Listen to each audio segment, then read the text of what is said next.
श्रियकान्ताय कल्याणनिधये निधयेऽर्तिनाम् श्रीवेङ्कटनिवासाय श्रीनिवासाय मङ्गलम्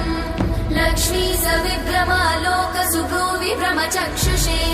चक्षुषे सर्वलोकानां वेङ्कटेशाय मङ्गलम् श्रीवेङ्कटाद्रिशृङ्गाग्रमङ्गलाभरणाङ्ग्रये मङ्गलानां निवासाय श्रीनिवासाय मङ्गलम्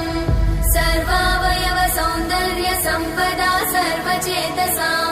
सदा सम्मोहनायास्तु वेङ्कटेशाय मङ्गलम् नित्याय निरवध्याय सत्यानन्दचिदात्मने सर्वान्तरात्मने श्रीमद् वेङ्कटेशाय मङ्गलम् स्वतः सर्वविदे सर्वशक्तये सर्वशेषिने